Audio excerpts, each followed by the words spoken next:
Topik kita hari ini agak serius nih. Ini sakti nih. Nah ini kesaktian yang sebenar tuh yang begini. Bismillahirrahmanirrahim. Assalamualaikum warahmatullahi wabarakatuh. Rahayu sagung dumadi. Semoga seluruh makhluk hidup, baik yang kelihatan maupun yang tidak kelihatan, di setiap ruang dan waktu, di semua tingkatan, senantiasa berbahagia, terbebas dari segala penderitaan. Alhamdulillahillazi binuri jamalihi adha'a qulubal arifin wa bihaibati jalalihi akhraqa fuadal asyikin wa ammara sirul wasilin. Asyhadu an la ilaha illallah wahdahu la syarikalah rabbul alamin wa asyhadu anna muhammadan abduhu wa rasuluhu asrafal anbiya'i wal mursalin Sayyidina Muhammadin wa ala alihi wa sahbihi ajma'in. Subhanaka la ilma lana illa ma 'allamtana innaka antal alimul hakim. Subhanaka Allahumma rabbana wa bihamdika asyhadu an la ilaha illa anta astaghfiruka wa atubu ilaih. Astaghfirullahaladzim.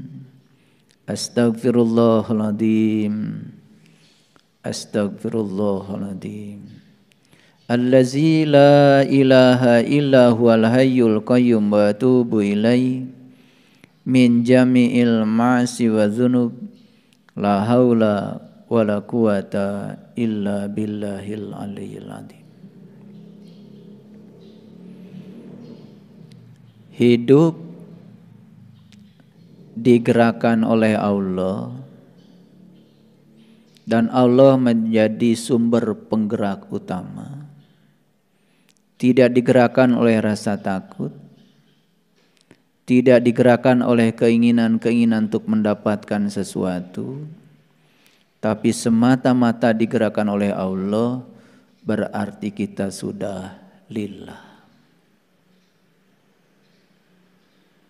Awali segalanya dengan Allah dan isilah segalanya dengan Allah.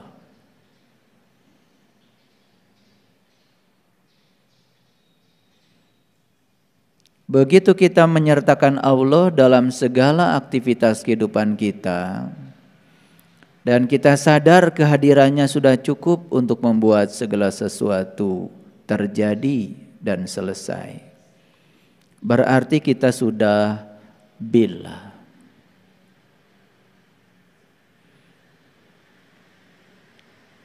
Ditambah lagi kesadaran bahwa sesungguhnya kita semua adalah para utusan Allah. Tidak ada satu kelahiran pun yang datang ke semesta ini tanpa rencananya. Semua kita direncanakan oleh Dia untuk kepentingan Dia. Maka tugas kita yang selanjutnya adalah mengimplementasikan kalimat bismillah atas nama Allah.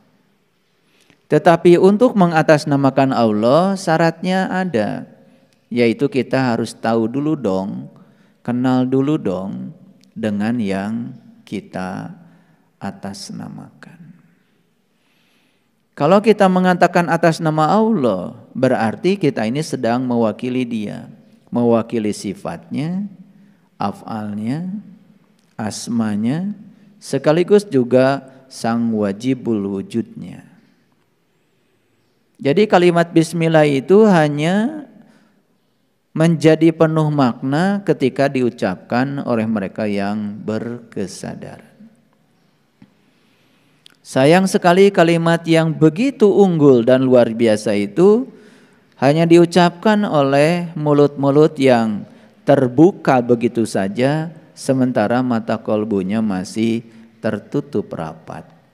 Sehingga kalimat itu tidak memberikan dampak kesadaran apapun. Maka siapa yang sudah mengimplementasikan lillah, billah, bismillah, puncak kehidupannya adalah alhamdulillah. Segala puji habis buat Allah. Tidak terbang ketika dipuji, juga tidak tumbang ketika dicela. Itu yang disebut dengan sudah mencapai derajat sakinah. Huwallazi anzala sakinata fi qulubil mu'minin liyazdadu imanan ma'a imanihim. Orang yang sudah mencapai sakinah dalam kehidupannya tidak pernah berkurang imannya, bertambah, bertambah dan terus bertambah. Ciri orang yang imannya terus mengalami pertambahan saldo, tidak mengalami defisit. Ciri utamanya adalah memiliki cinta kasih yang terus berlipat ganda, bebas dari segala kemelekatan. Sehingga fokus hidupnya bukan hanya pada diri sendiri, tapi fokus hidupnya sudah mulai untuk kepentingan orang banyak. Dan siapapun yang fokus hidupnya hanya untuk diri sendiri, didasari oleh kemelekatan, maka bersiap-siaplah untuk mengalami berbagai macam penderitaan. Dan siapapun yang sudah mulai mengalihkan titik tumpu dalam kehidupan pada orang lain, maka bersiap-siaplah untuk merayakan sukacita dan kebahagiaan. Karena bahagia adalah membahagiakan orang lain. Sungguh sangat aneh, Tuhan yang gaib disembah-sembah, tetapi Tuhan yang nyata, yang sudah hadir di semesta ini merefleksikan diri, sama sekali kita abaikan.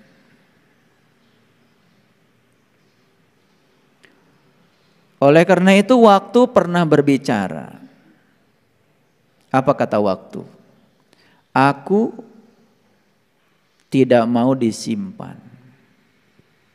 Aku ingin digunakan habis. Begitu kata waktu.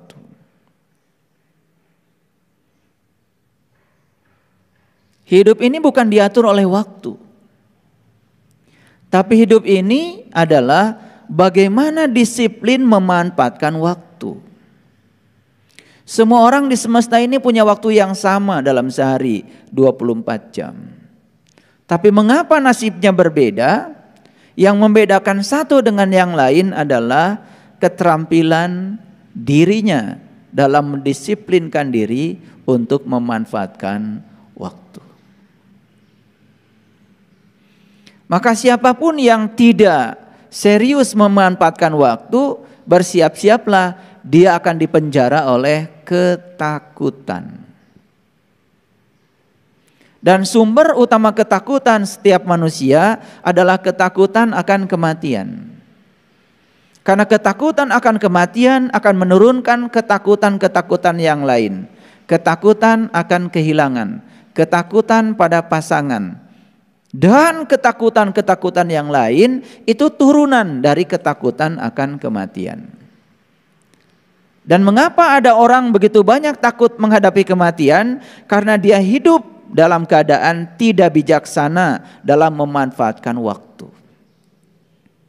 Saya jamin siapapun orang yang bijaksana menggunakan waktu tidak pernah takut menghadapi kematian. Apalagi kalau dia sudah bisa melakukan tindakan dan sikap sifat yang bijak dalam memanfaatkan waktu.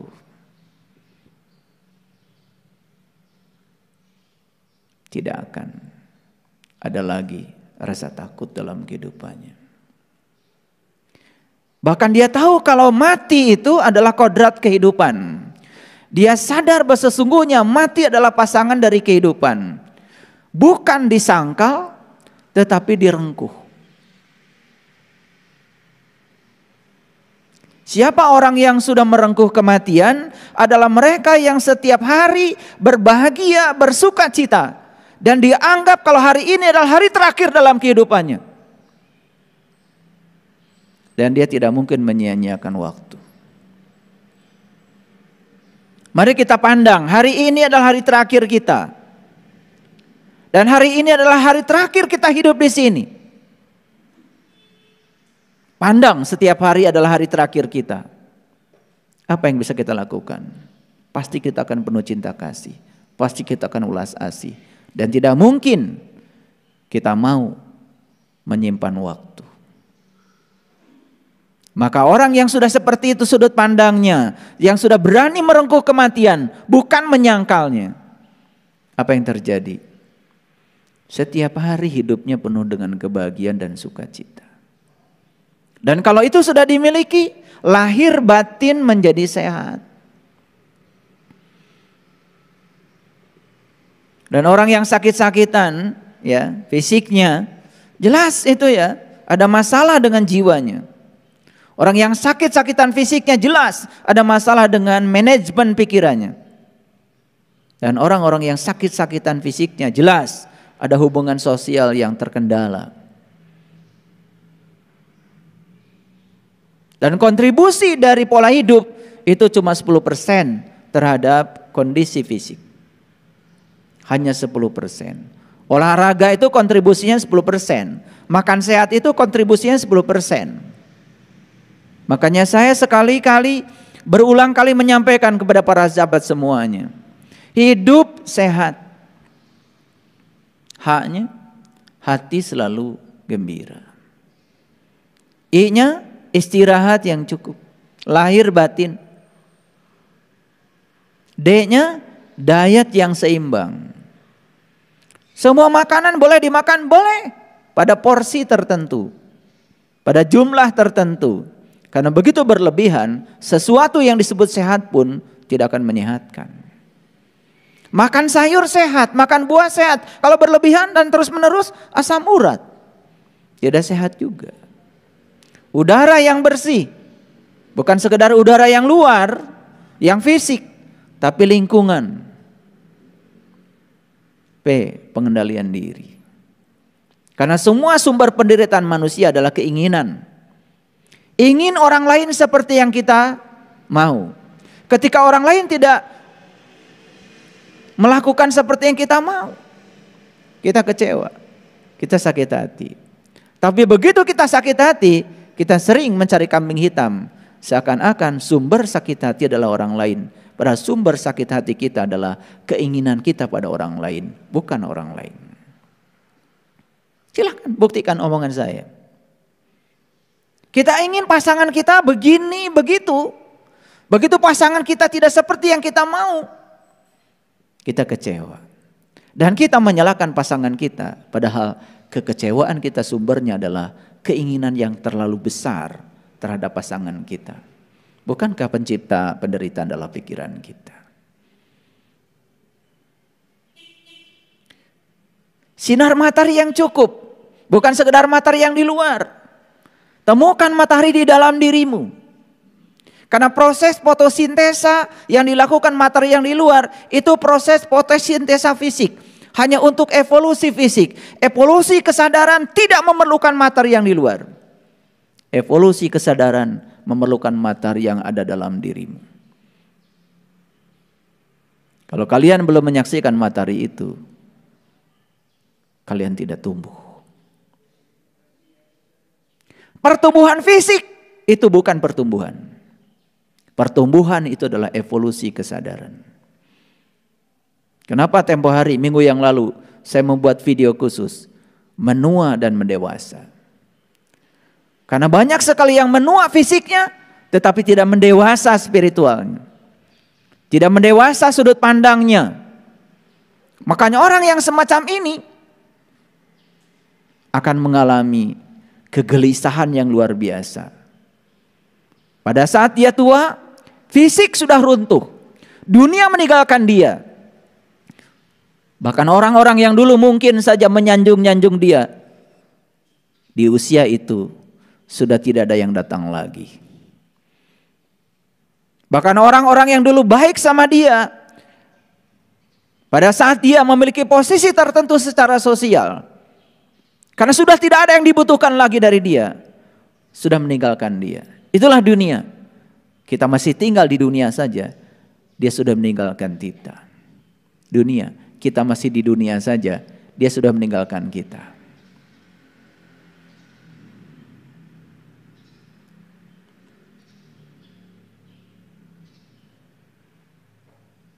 Ada riset yang bagus. Salah satu yang bisa menimbulkan dopamin, oksitoksin, serotonin di pineal gland kita, di neurotransmitter kita, itu adalah gerakan. Gerakan. Banyak bergerak. Jangan malas. Karena penyebab utama timbunan kolesterol pada tubuh manusia itu sebetulnya kemalasan, bukan sekedar makanan.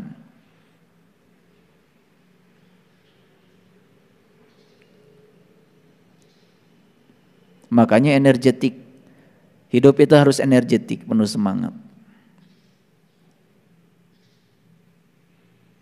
Dan yang ketujuh, yang luar biasa adalah hubungan sosial.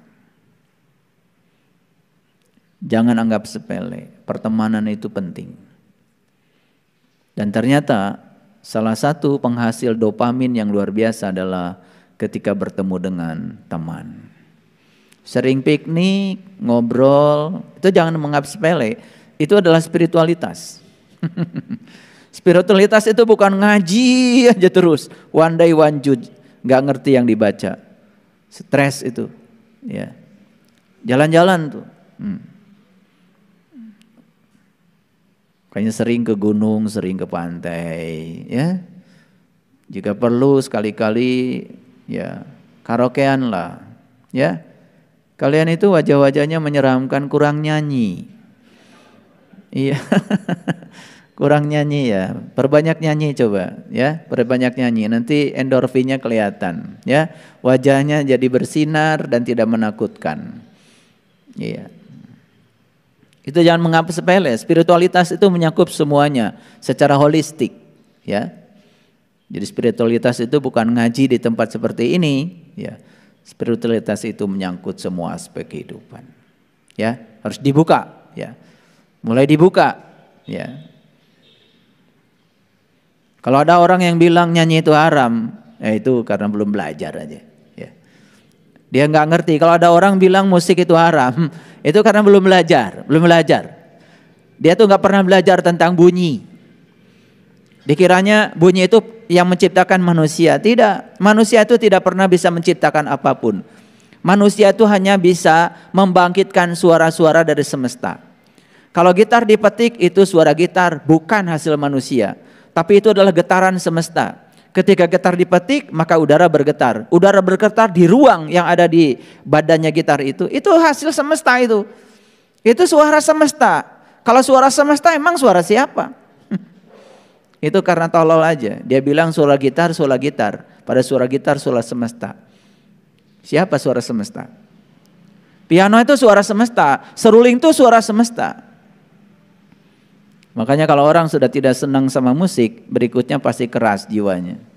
Ya, orang yang keras jiwanya susah dinasihatin biasanya. Jadi jangan menganggap spiritualitas itu hanya sekedar spiritual, itu sekedar upacara saja.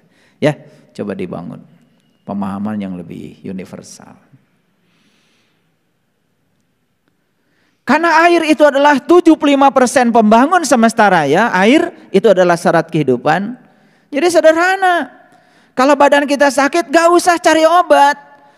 Minumnya cukup apa tidak? Kalau badan itu 75% airnya tersedia, saya yakin tidak akan sakit. Ini sebetulnya kebodohan yang terkadang tidak disadari. Semesta ini, bumi ini 75% diselimuti oleh air. Tubuh kita ini adalah alam mikro dari alam makro. Kalau tubuh kita kurang 75% airnya ya pasti sakit. Pegel-pegel gak usah minum obat apa-apa. Minum air aja yang banyak. Sederhana kok. Dan beruntung kita hidup di negara tropis di mana air berlimpah di mana-mana. Minum. Sakit kepala kurang minum. Gak usah makan macam-macam obat. Minum. Itu aja kok. Dan yang terakhir T. Tuhan yang paling utama. Makanya lillah, billah, bismillah, alhamdulillah. Sederhana kok. Seperti itu aja. Pasti hidupnya bahagia. Baik ya. Hari ini saya tidak akan bicara itu. Itu cuman basa-basi aja. Topik kita hari ini agak serius nih. Saya ingin berbicara tentang harmoni dan toleransi hari ini. Sekaligus bagaimana cara membangunnya.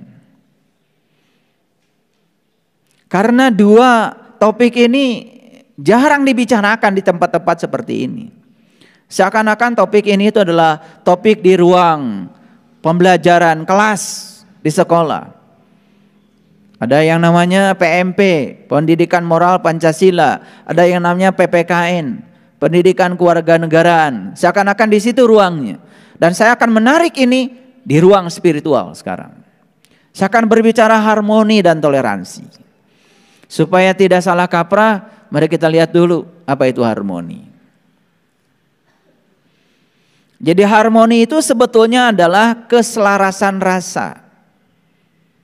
Jadi kalau kita berbicara tentang harmoni, itu berbicara tentang rasa. Ketika rasa sudah selaras, itu namanya harmoni. Jadi harmoni itu adalah keselarasan rasa.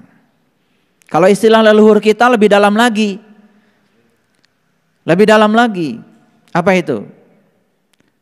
Ciri orang yang sudah mendewasa dalam kehidupannya itu, dia itu bisa merasa sebelum terasa. Apa?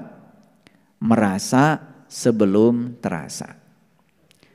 Ada orang datang ke rumah kita, belum cerita kesusahan, kita sudah bisa merasakan. Kayaknya dia lagi susah, gak usah ditanya, bantu aja. Itu namanya merasa sebelum terasa. Ini sakti nih. Nah ini kesaktian yang sebenar tuh yang begini. Bukan tidak mempandi golok, bukan bisa belajar, bisa terbang di udara, bukan bisa berjalan di atas air. Itu bukan kesaktian, itu ilmu biasa itu. Ikan aja bisa berenang kok di air. Gak istimewa. Kalau orang bisa terbang di udara, oh itu biasa.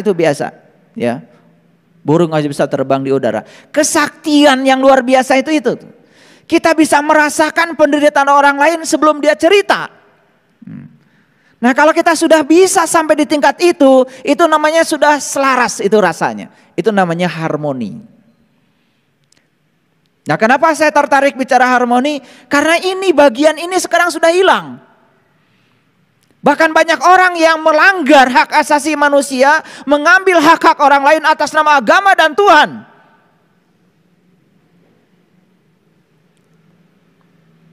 Dan konon kabarnya, menurut sahabat saya yang baru pulang dari Lombok tadi malam, ketika ada pembakaran rumah orang lain yang berbeda keyakinan, kalimat yang diucapkan adalah Allahu Akbar. Kok Allahu Akbar membakar rumah orang? Kok Allahu Akbar merampas hak-hak orang? Kok Allahu Akbar melanggar hak asasi orang? Yang model kayak gini tidak bisa dibiarkan. Itu sudah tingkatan teroris menurut saya. Dan teroris itu sebetulnya cikal bakalnya apa? Intoleransi. Sudah tidak ada harmoni di sini. Tidak ada harmoni. Kalau kita belajar tentang ketuhanan, di Quran dikatakan, Inna rabbaka ahata binnas. Sesungguhnya Tuhanmu meliputi seluruh semesta raya. Sesungguhnya Tuhan Anda meliputi seluruh manusia. Tuhan kita bukan hanya tinggal di tubuh kita. Tuhan kita tinggal di seluruh tubuh. Jiwa yang sama yang tinggal di tubuh yang berbeda. Bagaimana kita tidak harmoni? Bagaimana kita tidak merasakan perasaan orang lain? Ini yang harus kita asah. Dan topik yang kedua yang luar biasa yang harus kita bicarakan hari ini adalah toleransi. Apa toleransi itu? Toleransi itu saling memahami sekaligus saling menghormati perbedaan. Ayo kita camkan dulu. Harmoni berarti keselarasan rasa. Kalau toleransi berarti saling memahami sekaligus saling menghormati. Tidak cukup saling memahami, tetapi ada kelas yang kedua, klaster yang kedua, saling menghormati. Ayo kita tarik dulu sederhana. Kenapa kita diberi rasa cinta? Dan dari rasa cinta itu kemudian kita jatuh cinta. Ini kalimat yang kurang bagus, harus diperbaiki.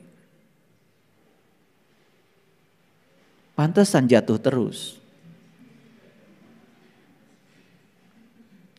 Karena jatuh itu menyakitkan. Jadi harus diganti kata jatuh cinta itu dengan bangun cinta.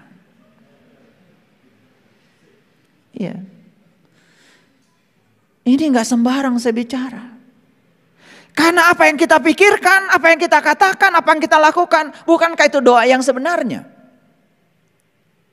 Jadi kalau membangun rumah tangga berawal dari jatuh cinta, ya jatuh terus. Jadi kalau perceraian begitu banyak di semesta ini, karena berawal dari jatuh cinta. Jadi kalau kalian mencintai seseorang, jangan bilang jatuh cinta. Saya lagi bangun cinta. Bangun itu kan berarti sedang membangun. Bangun itu konstruktif. Jatuh itu kan destruktif. Ini awal katanya udah kurang bagus itu. Saya mengoreksi yang kecil-kecil kayak gini, kayaknya jumlahnya udah banyak. Sampai hari ini masih banyak. Yang sudah dikoreksi pun masih salah bicara. Mendoakan orang lain dengan kata-kata mudah-mudahan itu sudah jelas tidak tepat. Karena segala sesuatu yang diulang 2 kali berakhiran an itu berarti bohong. Kawin-kawinan itu dilakukan oleh anak kecil di tenda-tendaan. Betul nggak? Kan mas kawinnya juga mas kawinan. Pestanya pesta-pestaan. Seandainya ada konsumsi, kan cuman makanan-makanan. Betul nggak? Ada nggak semua itu? Ya nggak ada. Jadi kalau mendoakan orang lain pakai mudah-mudahan berarti kan sulit. Ini karena nggak kreatif. Begitu orang-orang terdahulu bilangnya begitu, mendoakan orang lain, kita ngikut saja semuanya. Bahkan yang lucu, di lingkungan akademik pun kata-kata yang tidak berguna ini masih dipakai.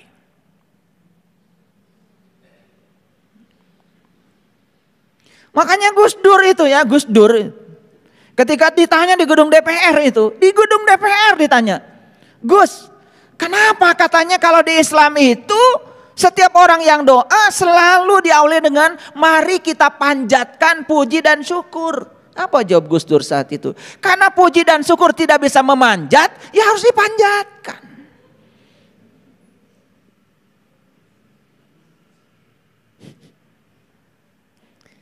Ini adalah humor tingkat tinggi.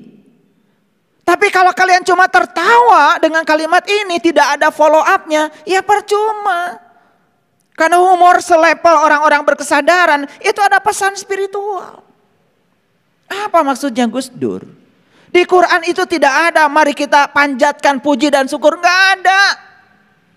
Yang ada adalah alhamdulillah, segala puji milik Allah. Enggak pakai panjat pinjit segala. Alhamdulillah ya segala puji milik Allah. Dan itu tidak cukup diucapkan, implementasikan dalam hidupmu.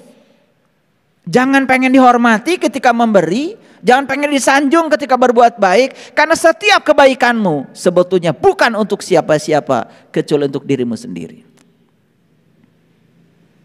Jangan sombong ketika Anda memberi, karena tidak ada pemberian. Bahkan Anda harus sadar dan bersyukur masih ada orang yang mau diberi. Dan kalau tidak ada orang yang mau diberi, tidak ada pemberian. Hargai orang yang mau diberi itu. Kita mentang-mentang memberi, selalu ingin berada pada posisi seakan-akan kita lebih terhormat daripada yang diberi. Padahal sama-sama terhormatnya, sama-sama berkahnya, sama-sama bahagianya. Makanya kalau doa, coba belajar doa yang holistik. Semoga yang diberi dengan yang memberi sama-sama bahagia. Jangan doa itu pakai sepotong-sepotong. Semoga yang diberi bahagia. Sepotong-sepotong.